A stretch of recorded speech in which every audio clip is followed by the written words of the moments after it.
What's up, agents, and welcome back to another division video where we're going to talk about why we are probably the most powerful we have ever been in the division with this season's global modifiers. Don't forget to like, share, comment and subscribe, and let's get straight into it. So I think when we saw these global modifiers originally, we all thought, really, compared to what we've had, they're probably going to be a bit of a dud. And I think a lot of people have thought that even more so in the recent live before the season launched, when it became very clear that certain modifiers are for certain factions only. And that kind of gives like, ooh, I've got to do this swapping around and things like that. But I'm going to tell you today why some of them are absolutely worth it and they make us more powerful than ever. So first of all, before we get to the secret sauce, let's talk about the obvious. The obvious is the divide and conquer global modifier. Straight up, you get damage bonus up to 30% and you get rate of fire bonus up to 30%. So this makes our burst damage absolutely off the chart. And burst damage is quite frankly the best damage in the division too, when you come into talking about either burst or sustained, because most things die that quick that it really doesn't matter. Anything else just really doesn't matter. And 30% rate of fire with an extra 30% extra damage bonus is absolutely insane. It even means really you could roll 2 reds off your usual red build and still be more powerful because you're getting 30% extra rate of fire. All pretty insane.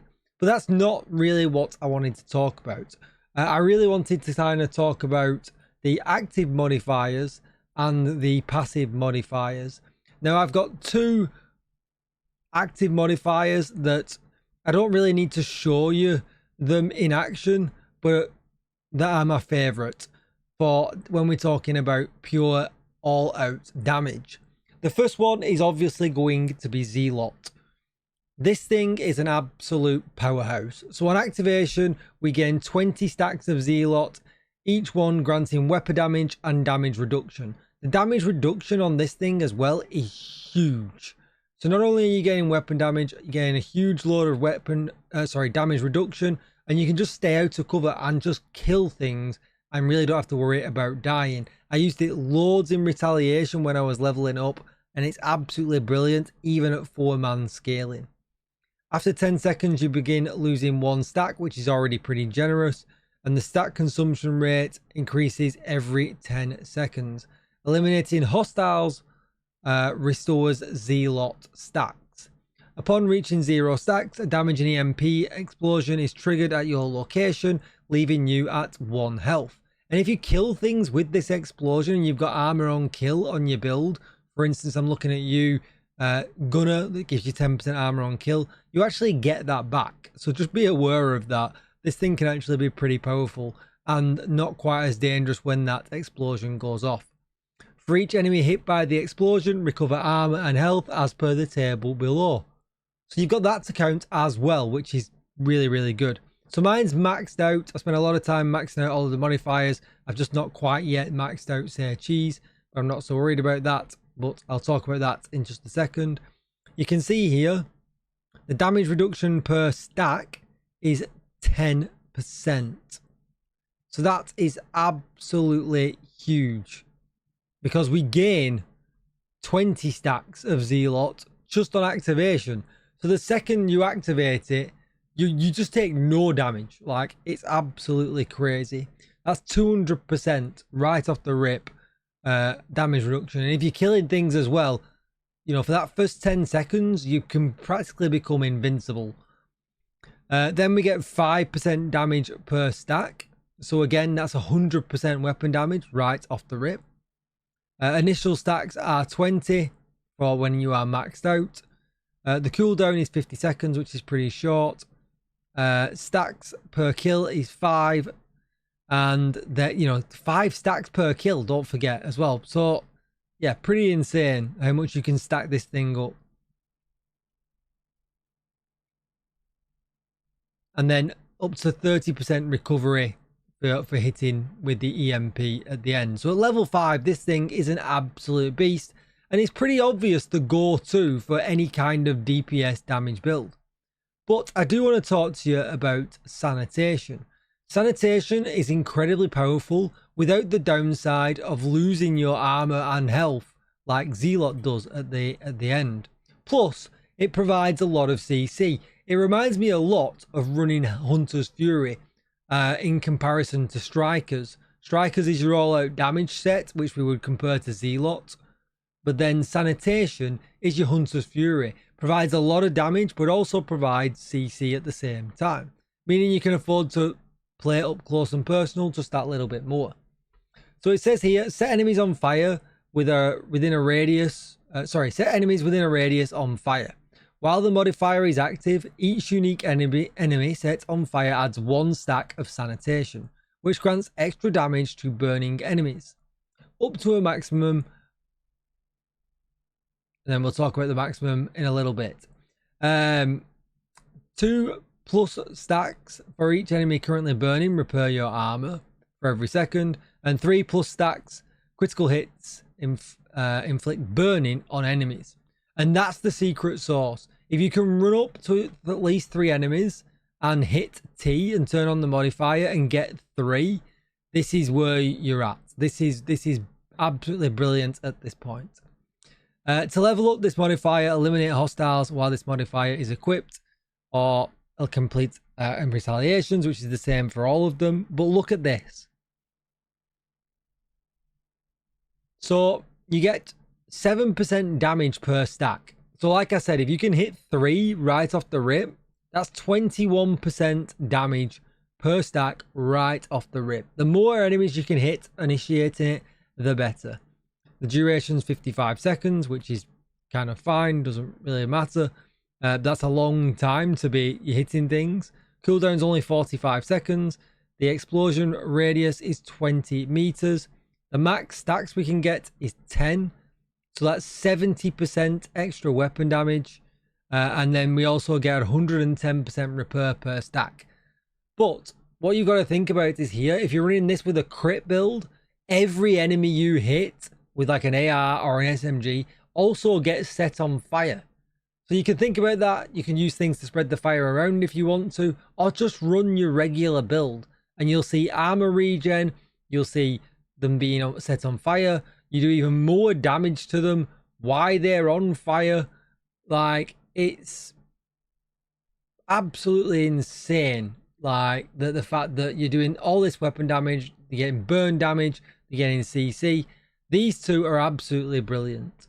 Now, I'm not a massive fan of spiced up. I'm not, say cheese is okay if you're maybe running legendary and you want to help with CC while running DPS.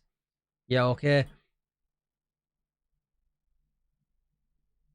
Advanced material, I haven't really gone through too much because it kind of relies on, skills and signature weapon damage. I'm not really experimented too much with it. But these two are absolutely brilliant and run a whole lot of CC. The whole lot of damage as well. If you don't like running Zealot because you don't like that explosion at the end and you keep getting killed, just run Sanitation and you will do a huge amount of damage without any of the negative downside. It's one of the best, and I've not really seen too many people talk about it, and that's why I wanted to make this video.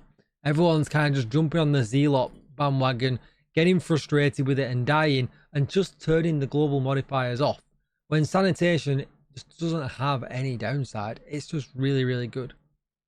And then there is really just one passive modifier that I really wanted to talk about that is absolutely brilliant, and it's universal. You can use it across any of the factions.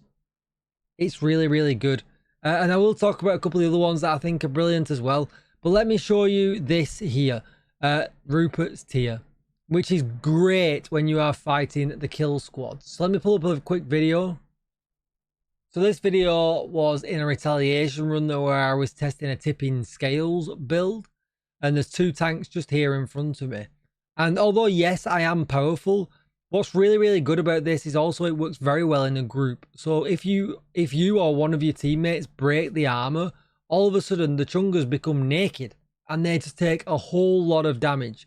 Now, usually when you're playing by yourself, you're focusing on one point, you break it, you continue to kill them.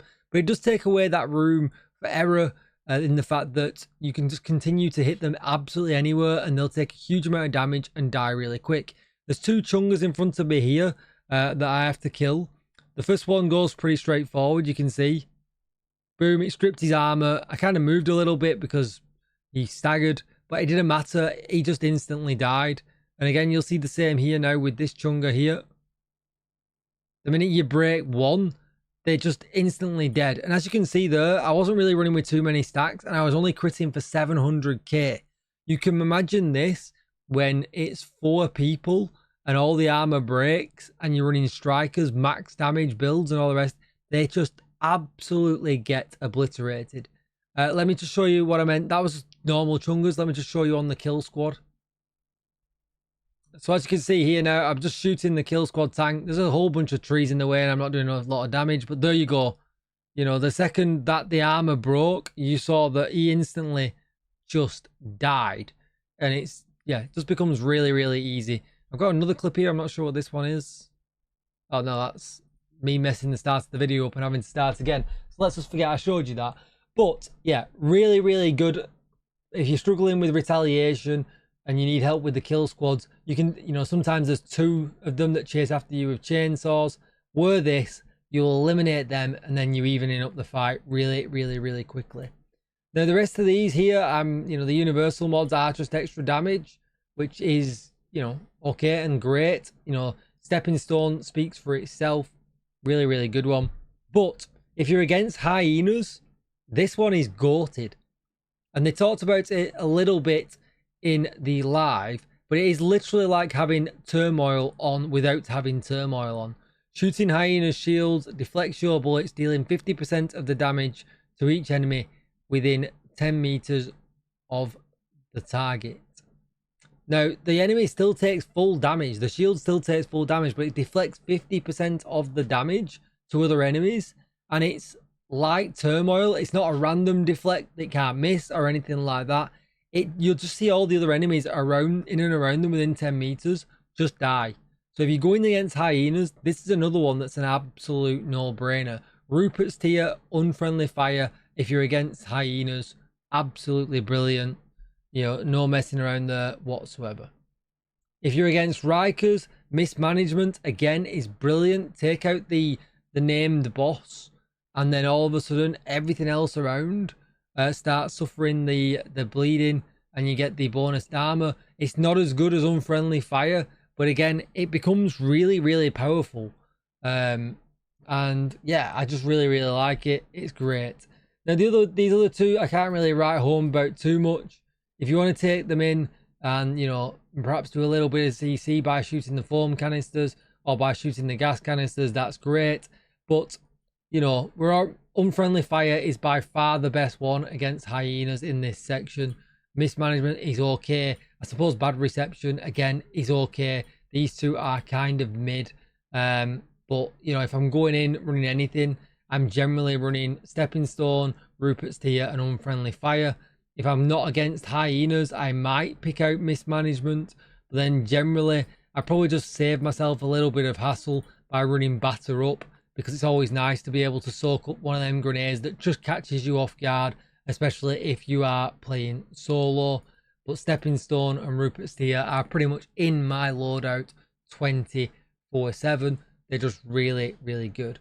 And that's what I really wanted to make it out. I know it's awkward having to rearrange these. We don't have loadout slots for them, which would be great, but unfortunately we don't. I know it is a little bit awkward, but, you know, if you're going to run 3 of these, I would run these 3. They are super, super powerful between them all. But, you know, if you are against hyenas, it's definitely worth putting on unfriendly fire and aiming for them shields. That is going to be it for the video. I hope you have a good time. I hope this might convince you to put some of these modifiers back on.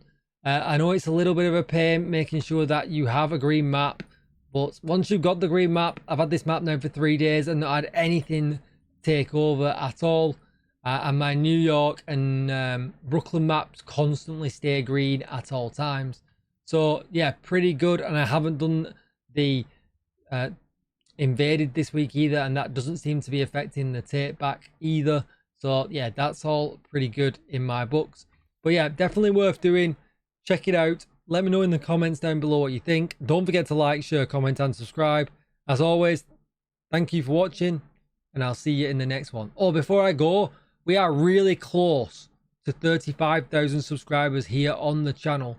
If you're not a sub and you wouldn't mind hitting that sub button to help the channel out, I would really appreciate it. Thank you to everyone that's already done it, and I'll see you in the next one. Bye-bye.